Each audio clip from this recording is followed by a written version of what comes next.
I wouldn't want to be friends with any of my partner's friends. What are we going to discuss? Like, do you know what I mean? Like, you're not my mate. The Black Season 2, one take one. Hi, I'm Tonye Mack, director, filmmaker and storyteller. Last season, we started conversations around love, healing and transparency within our community. Now let's delve deeper and continue this discourse with some new and amazing voices.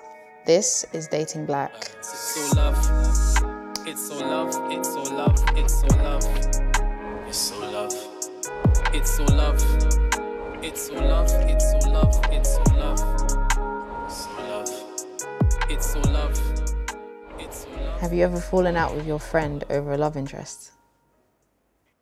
No. Not my love interest, but their love interest. Oh, really? Over a love interest, yeah? Yeah. I've lost a few friends like that. Really? Yeah, when I was a lot younger, though. What, the man wanted you and then... What was it? What happened? Him.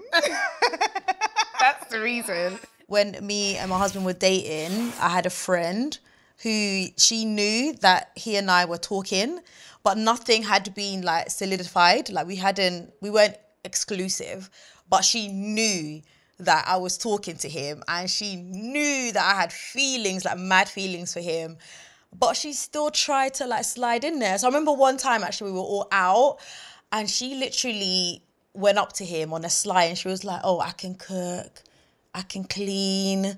Yeah. Nah, I can cook. I swear. Do you ever have a situation where you're with someone, but they can see that someone is bad for you more than you can see it? I'll tell my brethren, like, this you ain't for you or this girl ain't for you. And if they don't listen, if they come back crying, I'll be like, well, we did have a conversation on date 0805 2016. So whatever happens next, I'll support you. But no, I won't. I don't like to mix. To me, that was just like, girl, like, what are you doing? And the funny thing is that she weren't the one that came to tell me. He told me about it, so I addressed her, and then she was like, oh, but, you know, I didn't know you guys were, like, serious. But in my head, I was like, girl, you know we're serious because I've been talking to you about him. Even if it's not serious, but she knows that you're talking to him, she should just, do you know what I mean, chill in the ranks, no? Yeah. She tried I guess that's a girl code thing that's different to, like, guys. Do you know I what don't mean? believe in girl code. Do you not? Oh, why not? It's just like, I'm not going to not talk to someone because you spoke to them. Really? Yeah. So what if, like in the scenario that I just gave... Obviously, that's different because okay. you're actively talking to them. Okay. I'm talking about, like, past Like situations. an ex. Okay. Like, I would date my friend's ex. Would you ask for permission? It depends.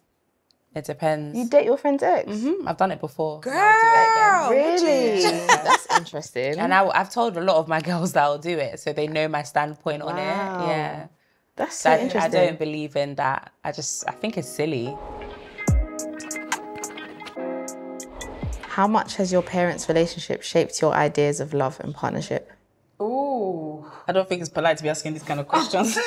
Mom, I'm sorry. Who sent you? Do you know what? Before I never noticed it, but my parents actually have a good friendship. Like, I can walk in and they're laughing. I'm like, what are you so laughing at? They're like, mind your business. They get on. My parents actually divorced when I was about 5 years old. But what I did see was like very healthy and like I know that they were like soul ties, you know? So I think, yeah, like it definitely impacted me in a way where I was like, oh my God, like I absolutely like want to be like around this all the time and kind of have this of my own.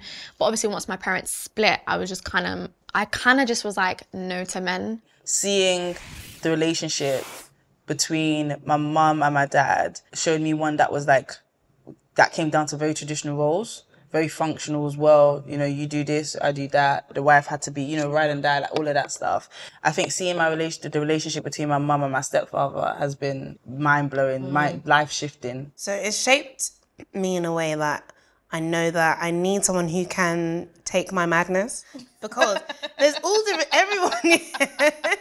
everyone has different types of madness, yeah? My mum, she shouts. Or my dad, he speaks in riddles. So like, they get that and they totally work together. I kind of think, I thought all of that special treatment was for TV or for certain people, do you know what I mean? But it's like, nah, I see the care and stuff like that. And I, as a growing person seeing that stuff, yeah, it's shifted what I think I'm allowed to experience. And so I'm thinking, yo, if I had that from when I was younger, Like if I saw someone making you breakfast because you worked late, do you know what I mean? Not on a gender roles thing, on a you've worked late and I care. Or I know you love these hash browns, so I'm gonna get you hash brown. Like that is so sweet. And seeing it from Africans and seeing it, not that functional, we have a duty here, but that kind of cute, romantic. I think that has really been amazing to see, because now I don't feel like I'm trying to do the impossible. Someone else's madness, like someone who like, I don't know, someone who doesn't wash their clothes or something like that. I can't take that madness. As I've gotten older, I've seen that my mum's very submissive. When I used to hear the word submission, I used to be like, you're not telling me what to do. But when I look at it, I can tell that my dad's never telling my mum what to do. She's willing, so it's never like a force. She's actually willing, and because of that, he'll do anything for her. So in that respect, as I've gotten older, I'm just like, do you know what, this submission thing ain't even half bad. So is that something you're trying to practice? Oh, for sure. But not just to anyone. And you're not telling me what to do. I want to consider you. Like, do you know what I mean? That's the difference. Once I obviously saw them split up or whatever, and I just saw that my mum just very much was like focused on raising us and just doing what she needed to do as a parent, a single parent. From then, I just that's when I rejected men. I was just like, I don't really care to be around men. Sorry, men in the room, I apologise. This is awkward. Just watching my mum do it alone, by herself, seeing how hard it is, has shaped my view on why I want stability and why I want a marriage, because it's hard out here by yourself. So what made it change? Obviously you said you grew up, but what was the trigger? I think obviously growing up with brothers as well, like I have so much love for them, and I'm like, but I can't hate men at the same time. And also the maturity of knowing not every man is like a horrible guy and not everyone's out to get you. Like there's actual genuine guys out there, big you guys up. Have you guys ever been nervous to bring home a partner to your family, and why? I've never brought a partner back to my family. Have you? Yeah, man, and I feel like it's not what I wanted. Like, I have this problem, where I have a vision of how I want everything to happen, How did it happen? No, it was calm. The thing is that I have the most waviest mum. Like, if my mum's your mother-in-law, you're cold. You know what I mean? I have a really, like, she's a good egg. Mama Koi's lit. She's a good egg, you know? We raised her right. She's a good egg. I feel like I shouldn't have wasted her time. I don't bring people home. But what I was nervous about, which I've done recently, is coming out to my mum. I don't even like the word coming out, but just be like, hi, like, I love women and I love men. But she's like, yeah, I didn't know from a long time kind of vibes. And my dad was like, I had a feeling. I'm just like, move, man. Can you speak about me? They always know. And I'm like, hello, come on now. Have you ever met a mum that's not nice? Oh, 1,000%. My ex-mum was like that. Oh my gosh, oh, Jesus. One of my ex Tell us about that. Tell you about it. After you tell yours, I'll tell mine, so we can go do with these mums. God help me, please. I'm sorry. My ex's mum, I felt like it was really like she used to want to fight and tussle. With you? That I used to feel like she wanted to date her son. Do you know what? It's so funny because it's just the other way around. Like people are always just like, we want to meet your family, and I'm just like, stop. Just Why wait. is that? I don't know, because I just think when I bring someone, like, my mom's just gonna be like so excited, and I'm just like, I need to make sure like all boxes are ticked before I do that. And those are like, what? There was no father. Okay, so like the mum and dad are like separated or whatever. Yeah. That's her first child. Yeah. And there's no women. Yeah. It's only boys. Okay. So I felt like with her, she was kind of like, these are my mini husbands. My upbringing, Jamaican household, we don't really bring people home. My mum don't like certain energy in the house. Like, so for me, I don't bring people. Whatever I do, I do it outside. I feel like I'm always going to be nervous to bring someone home. I get even down to like my sisters. There's times when like I'll be like, yeah, this guy, and they're looking at me like, I'm like, what? Like, don't you like him? And they're just like, hate him, or like, I really like, that matters to me, but I'm very family orientated. I am quite nervous to like bring people home. But my mum is like, she's so sweet. She's very much like, look, if you're dating someone, like, just let me know. She's always just been very open and like, just like, she's literally my best friend. So yeah, which is nice. But I'm still like, no, mum, not yet. I think my mum, her dying wish right now is that I would just like be married and have like 65 kids or something, so she can say she succeeded in life. But my dad, on the other hand, I'd not want to impress him, but in my head it's like my partner has to get on with my dad has to approve, Like, he's like the main person that I'm worried about. I can give you a why as to why I haven't been nervous, because my family are very, very open-minded. Like, they will take a person for that person. They won't take it for the outside noise. They won't take it for... And then if they don't like you at that point, child, there's something wrong with you, because my parents love everybody. My family loves everybody. So I have no reason to kind of feel nervous to bring him home. I won't just bring home anyone anyway. Like, I'd need to know he's my dad, like, he's worthy of meeting my dad. Yeah. With me, my situation was, the mum was outright on games. I met her once and I never wanted to meet her again. Like, she came in, she offed all her clothes and went to go and sit. Yeah, I just went to go and sit. So she was naked in front of you? What do you mean she offed her clothes? Just vest and pints now. So and then just sat down. In the house? Yeah, just sat down and didn't really regard me. Do you think your partner's friends should be your friends too? No. And vice versa? Until marriage or until, no. You wouldn't want your friends to be friends with your partner? Like, you lot can be cordial. Like, have conversations. You better smile and respect my friends. My friends are going to respect my partners. But everyone linking up outside of me and doing vibes, no. Unless you met them way before and maybe they're the connector or so forth. It just gets I think it gets a bit sickening, a bit challenging for me. I don't mind it. I like the fact that we can all be friends. Like, I'm not saying like I want you guys to be on the phone until 1 a.m. That's for you, because that laugh. Go on. No. Seriously. Not at all. Boundaries. Yeah. No. Oh, that was Definitely unanimous. not. You can be cordial. Wouldn't. Yeah. Be cool, be respectful, but friends, no. I wouldn't want to be friends with any of my partner's friends. What are we going to discuss? Like, do you know what I mean? Like, you're not my mate. Your friends are gonna want to hang out with me. Okay, wait. That's true. If I don't want to hang out with your friends, I think that means that you're dead as well. That's good. But hanging out and being friends is two different things. Say, for example, I'm getting married or the person that I'm dating is about to propose to me. You better have my friend's phone numbers to be able to kiki in, oh my God, let's go shopping for her ring together, because do you know what I mean? Like, I want you to have that sort of a close relationship, because if you come and propose to me with an ugly ring... Yeah, it has to be mutual benefits. If your man has like a lot of women friends, would you not think, okay, if you're going to have these female friends, I have to meet them. You'll just meet them. But what if you like get on? No? Yeah. Does your belief system, religious, spiritual, affect how you date? And has that ever tested you in a massive way? This guy that I used to talk to back in the days, and he was a newly converted Muslim. And as soon as he converted, he tried to convert me. And I thought that was a bit too much, you know, like, because then he started to judge how I was dressing, my behavior. And to me, it was a big issue for me, because it's like, okay, you found this new faith. You can't then try come and load it onto me and expect me to be where you're at. Yeah. So I feel like that put me off him, because it was just like, yeah, we get on really well, but you're doing too much now. I'm Christian, so I tend to not try and date people who aren't Christian. But even in those Christian pools, there are some wild people that you just think you do not, it's not the same God that we have. Just my personal preference, I wouldn't really date outside of my religion, just because I was raised a certain way and I would like to raise my children the same way. God is very important to me.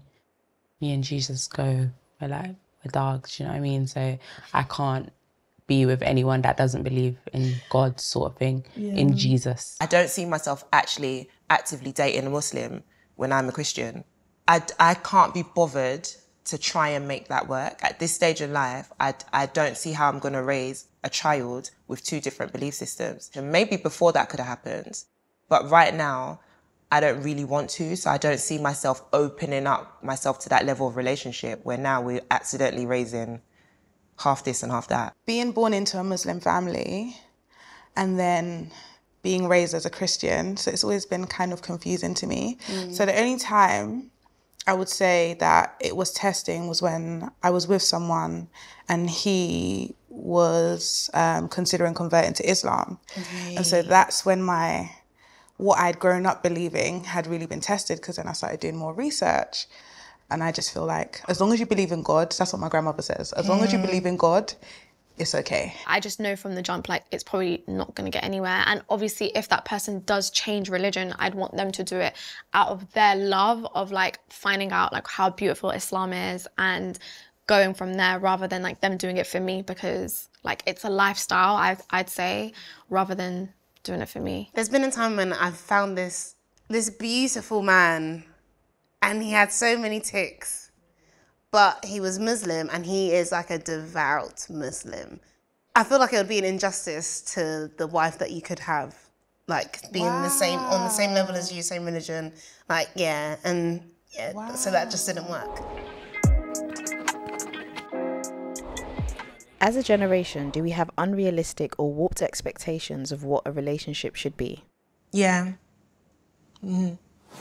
I think women are so entitled. You think we're entitled? We are. A lot of women are really, really entitled, but we have an unrealistic expectation of men sometimes. And then with men, they just paint us all with the same brush. I don't want to say that we have like grand expectations, because why shouldn't we? Like, because I feel like in the UK, this is going to be very controversial, but I think the standard for women is so low. Like, it's so low, like it is on the floor. I spoke to a guy and he asked me, like, how many times have I been flown out to Nigeria? And I was like, well, first of all, I've never even been there. Like, but he expected me to be like, I've been there every week and X, Y, and Z. And then when we started speaking, like, we don't speak like that, but we're cool. And it would be like, yeah, you know, you meet girls and they'll just be like, yeah, let me get a bag. Well, why is he buying you a bag? I think a lot of women say it's high because like their partners are getting away with murder. There's a small minority where that's happening, but then everyone else is looking at it, especially when it's on Insta, it's on your Snapchat, you know, everyone's rapping about it. You want to be a city girl, you know? When it's spoken about, like, no, I want a guy that makes this much and I want a guy that da-da-da-da. But it's not reflecting in what you're with. You're not a city girl? No, I'm not a city girl. Like, you know, with the city girl thing, it's like, you want to look good. Who doesn't want a Chanel bag? Like, let's get real. But it's not going to be in exchange for X, Y, and Z. Do you think pride is killing our people when it comes to dating? Yeah. Oh, yeah. Absolutely. Pride and lifestyle's killing our people. It's the biggest killer. What? It's the biggest killer. It's worse than the epidemic. After assault, it's the biggest killer because people have died a different kind of death with pride. People don't like to admit things first. Like, I feel like if you admit you have feelings first, it's like, oh, you're weak. Because this is why, again, the dating scene right now is a shambles, because everyone is too prideful to just almost wear their heart on their sleeve a little bit more. Yeah. Especially in, like, this country. I've lived in Ghana for a few months. They don't operate like that. What do they operate like? Oh, they love you on the first day. And that's not good either. Is it British though? Nah. I actually had to pray about it, like, during this year, because, like, your pride can stop you from doing a lot of things as well. Like, I think that's one of the issues with dating black in London. Like, pride will stop you from approaching a woman.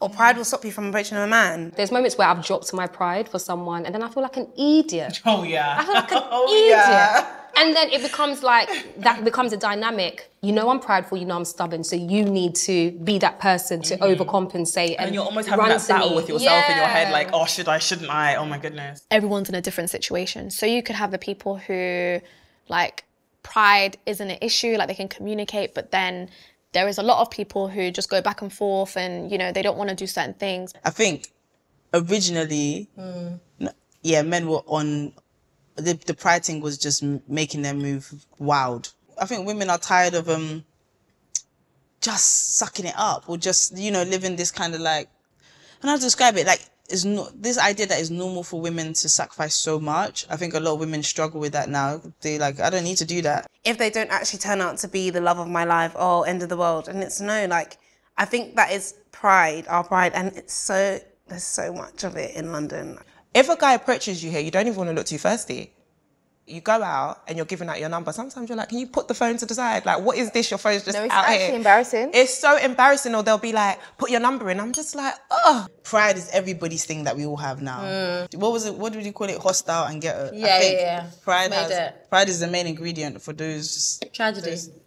Everybody's looking at me. It's and like I've got my everyone's phone looking out. at you reciting your number, and it looks like if you speak to somebody else, it just looks like, oh look, there she is chatting to everyone. I'm not gonna lie, like 2-3 years ago, I would say I was Miss Petty LaBelle. Like, pride up here, like, yeah, no, sorry if you do something to me, goodbye. Whereas now I've matured in a sense where I'm like, okay, look, like everyone has to compromise. Nothing against like online dating and stuff, but that's not my bag. So I'm not gonna meet someone online. I don't want to stand out here and reel off my number. Like, how do you do this? And then I don't want an arranged something. We're thinking about too much here. We can't just be fluid. I think that's a lot of the problem. What I've noticed is a lot of people expect the level of intimacy in relationships that it takes 2-3 years to build. A lot of African marriages are just there for the sake of pride, and then the kids are seeing that. It causes them to not want a marriage because of what they're seeing at home.